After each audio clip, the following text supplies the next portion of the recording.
Buenas noches. Buenas noches. Vamos a continuar ahora con las observaciones y los comentarios acerca de lo que Konrad Adenauer consideraba como el Estado y sus propósitos. Él planteaba que el propósito del Estado debe ser despertar, reunir, nutrir y proteger los poderes creativos de un pueblo. Es decir, hay que partir de los poderes creativos del pueblo para entonces poder nutrir y proteger esos poderes. Ese debe ser el propósito del Estado. Estimular, cooperar, nutrir y proteger a los poderes creativos de un pueblo. No ser el partido quien le diga a su pueblo lo que debe hacer y ofrecerle sus concepciones de creatividad, sino que el pueblo mismo tenga un poder real para ejercer esa creatividad. El Estado debe ejercer una función de servicio hacia la persona. La cosmovisión materialista despersonaliza al ser humano. Eso lo hemos comprobado en los 64 años de materialismo y de totalitarismo en Cuba. Va despersonalizando el ser humano es como una pieza más, como una parte pequeñísima de un engranaje que apenas tiene participación en lo que realiza. Y cuando eso ocurre, el resultado es lo que está ocurriendo hace mucho tiempo ya en Cuba. Dice que la cosmovisión materialista despersonaliza al ser humano y lo convierte en una pequeña parte de una enorme maquinaria. Considero que esta visión del mundo es perniciosa, es dañina, es perjudicial. Por eso nunca se debe decir demasiado tarde. Incluso en política, nunca es demasiado tarde. Siempre es hora de un nuevo comienzo. Pero un nuevo comienzo verdadero, un cambio. Cuando las cosas andan mal y la base de ese mal está en la dirección, en los procesos y en los sistemas, hay que cambiarlo. Y hay que cambiarlo todo. La astucia es buena en un político, pero la experiencia es aún mejor. Los estados surgen y mueren, se construyen artificialmente, crecen y vuelven a deshacerse. Pero el ser humano, a quien su creador le ha dado un alma inmortal, es lo esencial, lo mejor y lo más precioso de la tierra. Quiere decir que está en consonancia con la creencia cristiana de la existencia de Dios como creador. El que no lo entienda así, no le perjudica, porque en definitiva la creación está hecha para todos los hombres, no para uno solo. Y que los hombres somos iguales en dignidad. Solo nos diferencia eso, la dignidad. La dignidad del ser humano es la que permite no caer en el error, de concebir al hombre como algo que es para dominarlo, para reducirlo, para controlarlo, para orientarle. Por eso tenemos que tener mucho cuidado. Entonces son muy llamativos los cambios que se producen en una persona cuando ocupan un sillón ministerial. El poder hace daño a muchas personas, por eso hay que tener cuidado en no mantener en un sillón ministerial a una persona que le causa daño el poder. Hay personas políticos que adquieren la enfermedad del poder. No les interesa mucho el dinero, ni siquiera destacarse mucho, pero sí tener el poder en sus manos. Lo más importante es el coraje. Un buen político no solo debe saber mucho, no solo debe pensar con realismo, también debe ser capaz de reflexionar y tener el coraje de decir a los demás lo que ha reconocido como justo, transmitirlo y llevarlo a cabo. La política no se puede ejercer sin la economía. Ahora está ya hablando de política, ya no solo del Estado. La política no se puede ejercer sin la economía. Por eso es que en Cuba la política no funciona. Porque ¿desde cuándo no hay economía en Cuba? pero aún menos se puede administrar la economía sin una política sensata. Y como la política no es sensata, la economía no lo es. Y como la economía lo es, no permite que la política sea sensato. Son dos elementos que se contraponen y se autodestruyen, ambos inclusive, acabando con la economía de un país y con el bienestar del pueblo. Por cierto, ser jardinero es un excelente entrenamiento para el político porque precisamente, igual que el jardinero, esa labor requiere de mucha paciencia. Ningún Estado puede ser fuerte a menos que esté respaldado por la convicción de sus ciudadanos de que debe ser respetado y fortalecido en interés de todos. Como decimos a menudo, con todos y para el bien de todos, como decía nuestro apóstol y mártir de la independencia, José Martí. Un buen político debe amar a su pueblo. Además debe mostrar a los demás pueblos el mismo respeto, la misma estima que él exige para el propio suyo. Una de las cosas principales en política es no perseguir fantasías o utopías, sino reconocer claramente las circunstancias y posibilidades reales, tal como deben hacerlo el artesano, el comerciante y el agricultor en sus profesiones. Los políticos que incomodan suelen ser los más productivos, pero falta gente para el trabajo político. Faltan personas dispuestas y capaces de involucrarse en política. Hoy se oye escuchar en el mundo popularmente a las personas decir: la política es muy sucia, la política es una farsa. Pero no, la política no es mala. Los malos son los que ejercen la política. Y si siempre acuden a ejercer esa política los que no tienen ética ni moral para ejercerla, no se puede culpar a la política, sino a los que ejercen mal esa política. Ahora vamos a hablar verdades sobre los partidos, en un lugar donde haya pluripartidismo. Un partido triunfará si se mantiene fiel a sí mismo. Los partidos políticos tienen que construirse desde la profundidad si quieren durar. Deben basarse en valores imperecederos.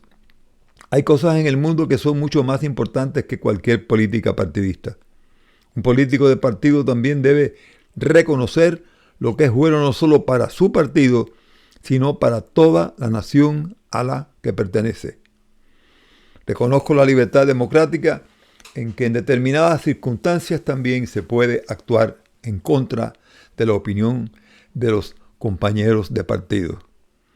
Un partido de oposición debe tener en cuenta los intereses del pueblo en su conjunto y debe conservar la capacidad de ver los intereses generales del pueblo por encima de los intereses de su partido. Eso en Cuba jamás ocurre.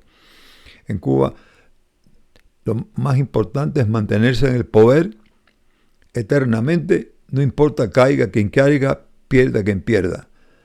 Todo es más importante que las personas, el partido, el poder, la revolución, el Estado, el gobierno, la política, y después está todo lo demás. Y cuando eso ocurre, y el hombre no es el centro de todo, no es el sujeto y fin de todo el entramado social, fracasa la política, fracasa el Estado, fracasa el gobierno. La cooperación con la oposición, al menos en las grandes cuestiones nacionales, no solo es posible, sino deseable. Porque como usted no tiene una contrapartida que le diga cómo le va mal, cómo le va, si le va mejor, regular, si un miembro del partido cree que no puede acatar la voluntad de la mayoría, debe renunciar al partido o guardar silencio según el caso. Ahora vamos a hablar sobre la verdad de lo que consideramos que es el bienestar.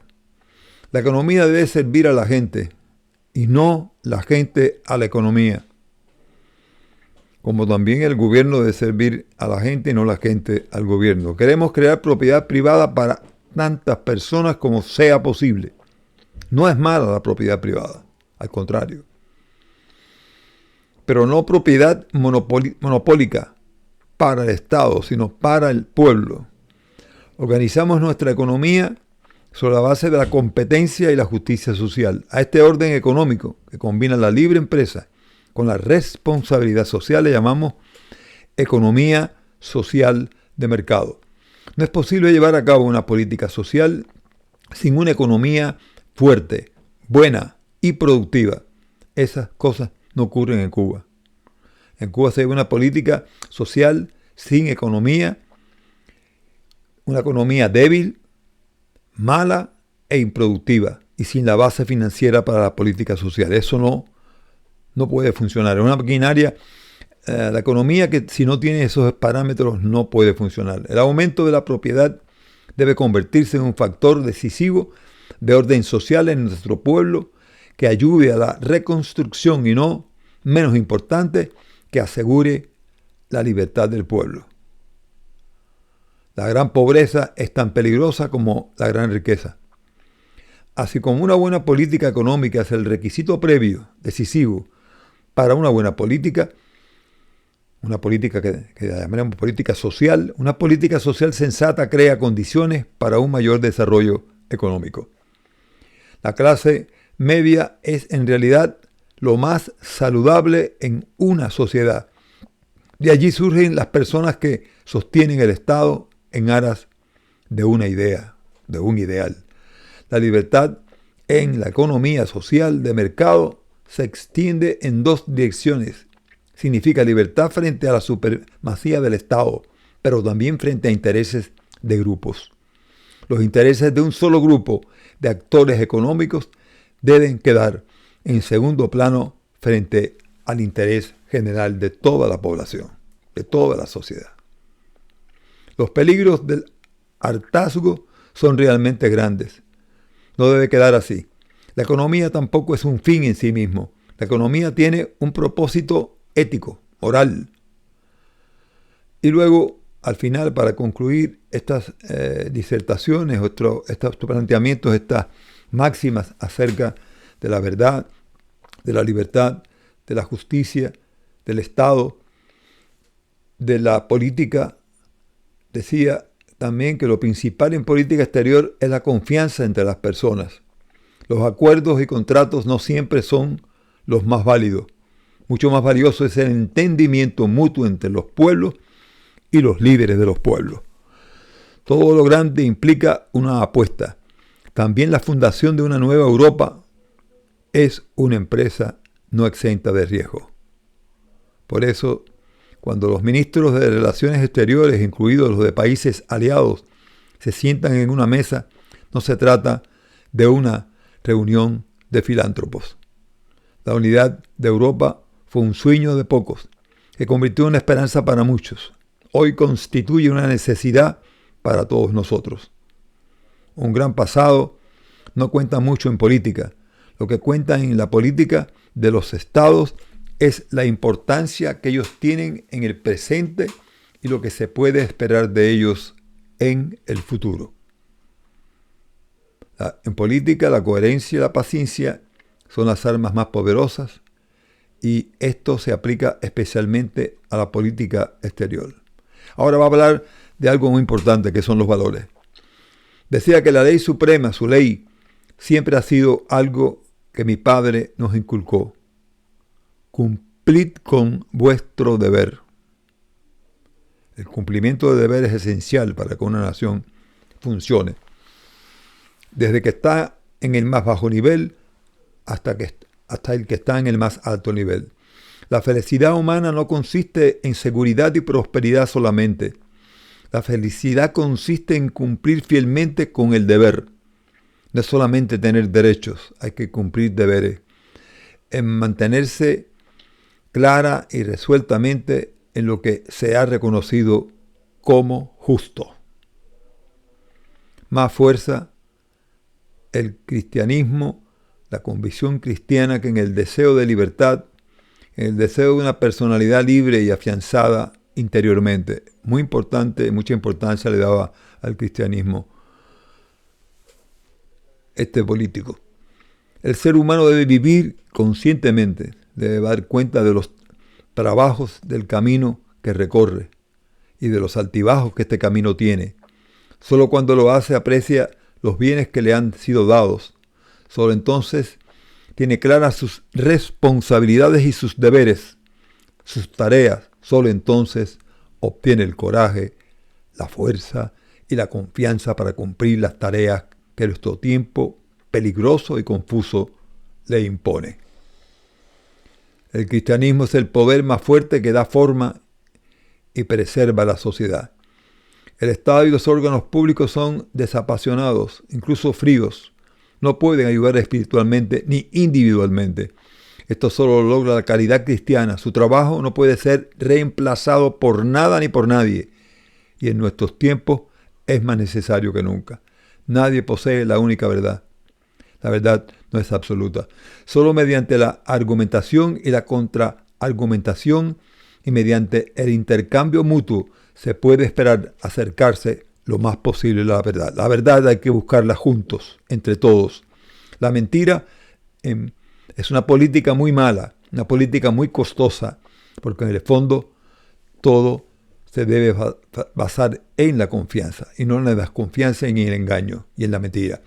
Siempre he encontrado que nada es más realmente que una mirada amplia sobre el campo, sobre los campos hasta el horizonte.